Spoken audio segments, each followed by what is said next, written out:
It's 2014. The Amazing Spider-Man 2 was just released to theaters to mixed reception.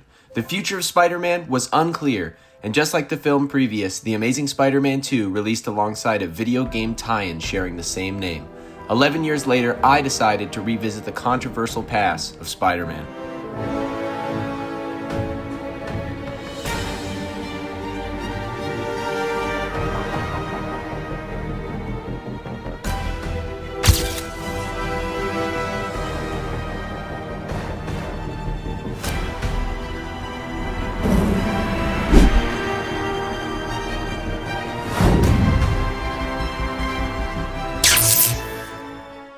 The Amazing Spider-Man 2 was the last of the Activision published Spider-Man games, which really was the end of a long era for Spider-Man, beginning all the way in 2000 with the first title developed for the PlayStation, N64, and Dreamcast, developed by Neversoft Games.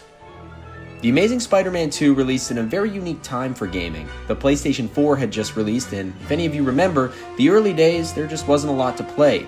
Movie tie-in games had all but died off, but due to the positive reception and relative success of Beanox's Amazing Spider-Man tie-in game, Activision decided to give it another go. I just spent the last couple of days revisiting the weird, sort of connected, sort of not world of The Amazing Spider-Man 2, with one simple question in mind. Is it worth playing today?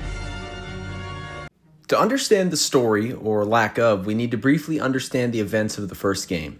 The Amazing Spider-Man tie-in game acted as a sequel to The Amazing Spider-Man, even though 10-year-old me played it before watching the movie, so I had the ending of the movie spoiled, but whatever. Shortly after the events of The Amazing Spider-Man, Alistair Smythe, the newly elected CEO of Oscorp, overlooks the continued research of Dr. Kurt Connors, aka the Lizard.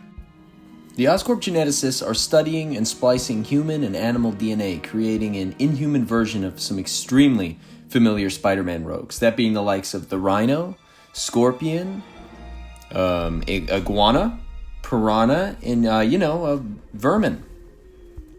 So they're not all really iconic Spider-Man villains, but Peter has to team up with Kurt and Gwen, and through the power of friendship, they are able to stop the cross-species infection and save the city.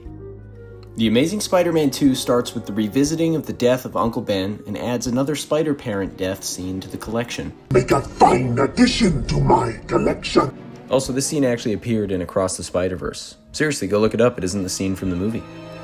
This Peter has not stopped hunting down the killer of Uncle Ben, and it's also the first and most significant deviation from the film so far. Unlike TASM, which was an alternate epilogue to the Amazing Spider-Man film, TASM 2 serves as an adaptation of the film's events. This isn't new ground for the Activision Spider-Man, as the Raimi game trilogy did the exact same thing, and for the likes of Spider-Man 2, it worked really well.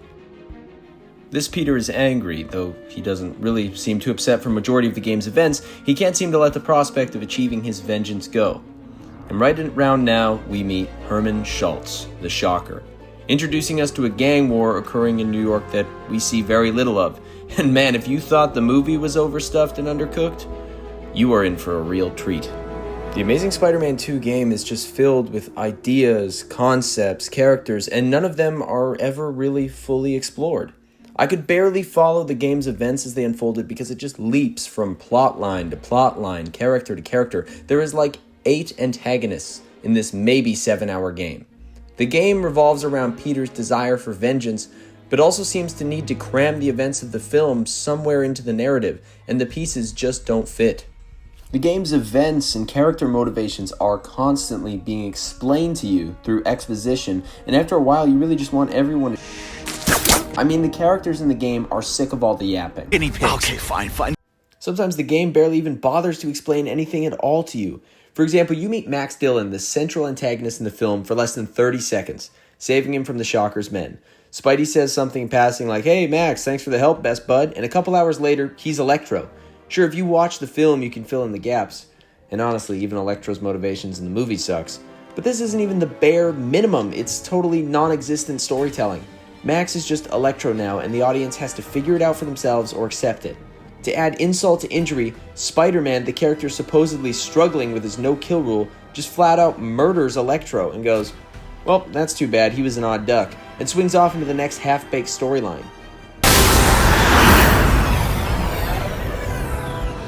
Or not to feel sorry for the guy.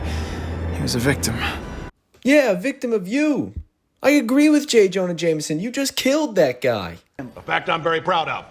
If you've recently watched Daredevil Born Again, you'll likely be familiar with the Anti-Vigilante Task Force. This task force is set up in New York, and this too appears in TASM 2 as a joint effort between Fisk and Oscorp to stop Spider-Man from meddling with their evil plans. It really just happens to explain the super random, infamous-like morality system the game includes, and to add an enemy type into the game, I guess, so you aren't just beating on Russian dudes for the duration of the entire game. It also provides a common threat to all the villains and vigilantes in the game, though they really only seem to hunt Spider-Man. Kraven probably has the most screen time, and like everyone else, his part in the game is completely rushed. He's a big game hunter that's really famous and has come to New York to help Spider-Man track his enemies, which Spider-Man, without any further consideration or thought, accepts. Kraven has killed all the cross species as well, so just completely forget about them, they don't matter. But big twist, he's actually working for Fisk and planning to kill Spider-Man. Oh, and the final boss in the game? No, it's not the gross goblin, who also appears for about 5 minutes, where we learn Harry is dying from the same disease his father died from, unsurprisingly from exposition. Harry needs Spidey's blood, and when he doesn't get it, he conveniently finds some thanks to the off-screen powers of Oscorp's best and brightest. Peter and Harry battle it out, and this supposedly climactic fight between two best friends is completely lost on the audience, because we've maybe seen these two interact with each other 3 times? After causing Harry to have severe brain trauma for the rest of his life, we finally approach the final boss event of the game. Carnage. Because you know what character really reflects Spider-Man's internal struggle? Serial killer and straight-up irredeemable jerk Cletus Cassidy. I mean, they're both red, right? This game's narrative is at every turn a disaster that uses big villains to slap in the trailer and sell copies, but really they have no business being there. Honestly, after a while, this just becomes a shut your brain off and punch sort of story game that seems to have no stakes whatsoever. Every problem can be solved by Peter punching a guy really hard in the face and monologuing. If I had to describe the campaign in this game outside of convoluted and confusing, I'd have to say it's very anticlimactic. One thing the first game did really well, in my opinion, was scale. There were these massive, cataclysmic events, explosions, giant spider slayers hunting you through the city, decent boss arenas, huge cinematic moments that make you feel like an ant in the presence of a boot. TASM 2 loses this completely. That not-so-climactic fight with Kraven happens in an empty park. Kraven couldn't even get his own boss arena. He fights you in the park where you get a ticket for having a dog off-leash after 9 a.m. Harry doesn't even fight you atop the Oscorp skyscraper. He fights you on some random rooftop. This game takes no time to build up its events and often deflates you after its big moments. Goblin's defeated? Well, let's have a chat with him. Kingpin? Sit him down in the office chair and have him explain to you how he's not going to prison. Black Cat just tried to kill you?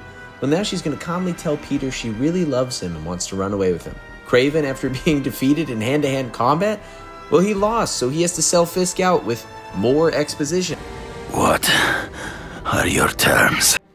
Peter is also given no supporting cast in this game. He has a chat with May once in a while, says hi to Whitney Chang, but really, Peter is utterly alone, which could have been used as a good plot device that shows how angry and alone Peter really feels, but it wasn't an intentional choice. Peter has no supporting cast because the game doesn't have time for it. Gwen Stacy is the heartbeat of the Amazing Spider-Man franchise, and one of the focuses of the first game. She doesn't even appear in this game. She's referenced once to Aunt May? Gwen, she still interns at Oscorp. At the office this late? No, but I should make sure. That's a good idea. I always thought you two never should have split up. Gwen has a massive role in The Amazing Spider-Man 2, and yet here she is found on the cutting room floor. Rather than the clock tower floor, I guess. The game's narrative is just a mess, and it really feels like Activision forced Beanox to make this game to make a quick buck off of Spider-Man fans before the Activision Marvel contract expired. For the past 7 years, I've been non-stop web-swinging in the Insomniac game Spider-Man, so going back to this for the first hour was shocking. But the more I played, the more I adjusted, and it wasn't quite as bad as I thought initially. The traversal's fine. In the first game, you would sky swing, which essentially is Spider-Man swinging from nothing. In this game, you are actually swinging from building to building for the most part, using the left bumper as your left hand and the right bumper for your right. I think it's a pretty unique idea, and it's really the only game to deviate from the standard web swinging. It can offer some awkward moments, but it does make you think a little more when you swing, and I like that. Using both triggers together makes like a power swing, and again, I think the swinging is serviceable, but because this was launching on both PS3, PS4, or 360 in one, it's just very slow. The best part about the web swinging is this cool parkour system that was featured in the first game that has the player aiming at surfaces and bouncing off the buildings onto different vantage points. Yeah, it's a little imprecise, but it does offer some really cool moments that makes traversing from objective to objective just a little more engaging. I like that there's a second form of web swinging when you're in a small controlled environment because even the developers knew it would be a nightmare swinging normally in a small space riddled with enemies.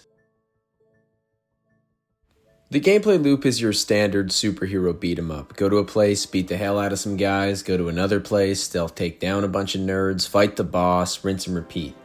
The first game was a lot like this too, and again, for what the game is trying to accomplish, I guess it's fine. But there's really no reason for anyone outside of die-hard Spider-Man fans to seek this game out. Sometimes the game manages to throw these really slow and boring Peter missions at you for some reason, so more characters can explain why the story isn't a load of garbage. But if you're like me, you'll end up skipping all the optional dialogue so you can just be Spider-Man again. I mean, if you thought the MJ missions were bad, you were in for a world of pain the 3-ish times you have to play as Peter. Yeah, there's really nothing too interesting going on with the combat. You are spamming your attack button with an occasional counter thrown in there. I mean, sure, some enemies need one of your 3 gadgets to defeat them, but it really just requires you to stun them and spam square. The game doesn't ask much of you. I think I played on superhero difficulty and I had little to no problems. The one thing the game does really well is combat animations. Certainly not cutscene animations though. The combat is carried by these really over-exaggerated but very cool animations that has Peter throwing his enemies around like tennis balls and kicking them into a coma. If the animations weren't so darn cool, I'm not sure I would have been able to get through the entire game. Stealth suffers from similar issues. I love stealth, but there's really only 3 ways to take down your enemies. Stealth attack from the wall, ceiling, or directly behind them. Shockingly, no dual takedowns, so you just navigate the combat zone with your detective vision, I mean your spider sense, picking enemies off one by one. Again, the animations carry these stealth encounters, keeping you watching. Actually, my favorite stealth attack was when you were near some sort of interactable surface, you could throw your enemies against it. There is a lot of boss fights in TASM 2, and typically a boss is just a standard enemy with way more health that requires some sort of gimmick to defeat them. None of them were particularly challenging. I did die to Fisk because I couldn't figure out what his gimmick was, but he's essentially just a Titan enemy from Arkham Asylum. I enjoyed moments in the Harry and Electro boss fight because it required a small chase through the city and some very scripted but pretty cool moments. It reminded me of those big moments from the first game that made it unique before crashing back down into the mediocrity that is TASM 2. The boss designs wouldn't stray far from the comics, which I did enjoy. Carnage, Kingpin, Shocker were all great visual adaptations. I didn't say perfect. Yeah, New York looks pretty empty and soulless. There is less visual noise in one of the most populated cities on Earth than the game that came before. You know, the one that released on PS3? There was really no work done on the city, it just looks like barf. The first game utilized the camera and some decent coloring to make it feel a lot more alive, but everything just feels gray and depressing. Even the Oscorp building, the center of TASM's New York, feels way less imposing than it does in the first game. Really the only thing scattered around the city is like 300 of those pesky comic book pages I have to collect, because I'm a completionist and I want that juicy platinum. For a game I don't really like. In TASM's New York, you'll find a few different types of side objectives. Your random crimes, which can include police deadlocks, thug crimes, bomb disposals, car chases, saving the injured. Pretty standard Spider stuff, really only meant to extend your playtime and continue the Spider simulator. Depending on your menace level, you'll also be attacked by the task force with drones, tanks, gliders, and other obstacles. The menace system really doesn't make any sense to me. If vigilante activities were illegal, why would I have less Oscorp-funded feds on me by doing the thing they prohibit? But the less illegal activity you do, the more they patrol. Despite it being another half-baked concept this game offers, I did tend to keep it on as I enjoyed fighting these different enemies at the checkpoints. It kept me on my toes and I liked the added challenge. The best of the side missions, in my opinion, would have to be the Russian bases. The Russians are hiding underground with spider suits for some reason, and you have to stealthily take down each enemy and claim your new suit. I like stealth missions where you can't just get caught, so fisticuffs isn't an easy escape. And stealth is something I really enjoy in any game that offers it. The task for me is fun, the reward is amazing because you get a new spider suit. I ended up doing these missions first, which is kind of like eating dessert before you eat a nice home-cooked meal of rocks and bleach. Everything after this, side content-wise, was pretty lame, at least for me. I thought the selection of suits in TASM 2 was strong, and I thought most of them were done really well. I think I spent the most time in the Shattered Dimensions 2099 suit, which I think is the best adaptation of the 2099 suit yet. I love the design and textures, and I'm so glad they didn't remove the lighting effects. The suits in this game also have the wear and tear feature, which I loved. They don't get as broken down as they did in TASM 1, which is a little bit unfortunate, but I'm glad it's still there. I was disappointed this feature didn't return until the third installment of the Marvel Spider-Man franchise.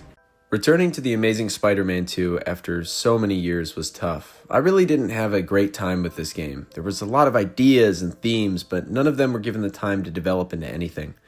I don't blame the team at Beanox. Beanox, under the guise of Activision, gave us so many fantastic Spider-Man games that paved the way for the future of Spider-Man.